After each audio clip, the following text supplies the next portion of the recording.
یہ سب یہ معراج شریف کا جو واقعہ ہے اس کا قرآن کریم میں بھی ذکر ہے، یہ رجب کی 27ویں شب کو ہوا، تو کیا یہ پورا واقعہ ماننا یہ ضروری ہے یا مسجد حرام سے مسجد اقصی تک ماننا ضروری ہے؟ اور اگر کوئی شخص پورے واقعے کا انکار کرتا ہے کہ اللہ سے ملاقات ہوئی تو اس کے بارے میں کیا حکم ہے؟ یہ تو شرعاً، اور جو سالک ہے اس کو اس معراج کے واقعے سے کیا حاصل کرنا چاہیے؟ یہ دیکھیں، یہ تو ماشاءاللہ پورا ایک کوشچن پیپر ہے، سمجھ لیں، سوال کا پورا ایک گلدستہ ہے۔ اصل میں کہ معراج کیا ہے، پہلے سوال یہاں سے ہم سمجھتے ہیں کہ معراج کیا ہے۔ معراج جو ہے وہ لفظی طور پہ دیکھا جائے یہ عربی کا لفظ ہے، اور یہ اس کو عربی میں کہتے ہیں اسم اعلیٰ، کہ یہ عروج پانے کا ذریعہ، عروج پانے کا ذریعہ۔ معراج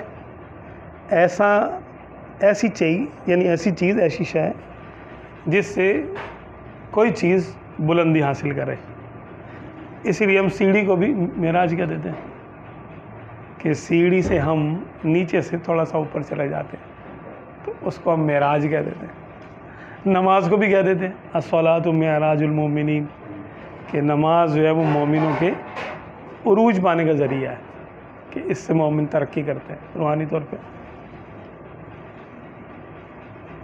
تو یوں سمجھ لیں کہ معراج جو ہے وہ کسی چیز یا کسی آدمی کہ اس کی پوری زندگی کا جو دائرہ ہے، اس دائرے میں سب سے اونچا مقام اس کی معراج ہے۔ کسی چیز یا کسی آدمی کی زندگی میں کوئی ایسا لمحہ آتا ہے جب وہ اپنے عروج پہ ہوتا ہے، اس کی معراج وہی ہے۔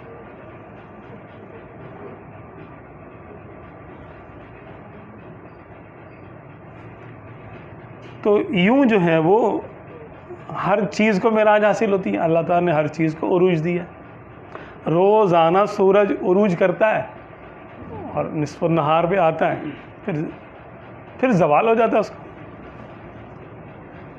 سورج زوال پذیر ہو جاتا ہے، یعنی عروج سے ہٹ کر نیچے آ جاتا ہے۔ تو یہ ہر شخص کا ایک نقطہ عروج ہوتا ہے۔ اب ہم جسمانی طور پہ دیکھتے ہیں کہ جوانی میں انسان اپنے عروج بھی ہوتا ہے طاقت کے اعتبار سے، اور عقل کے اعتبار سے کہتے ہیں جب وہ 40 سال کا ہو جاتا ہے تو وہ اپنے عروج پہ ہوتا ہے۔ جوانی کی عمر رکھی گئی ہے 30 سے 33 سال، کہ اس میں پوری اس کی قوت مجتمع ہوتی ہے اس کے پاس۔ وَلَمَّا بَلَغَ أَشُدَّهُ، کہ جب وہ اپنی پوری جوانی کو پہنچ گیا، یوسف علیہ السلام کے بارے میں آتَيْنَاهُ حُکْمًا وَعِلْمًا۔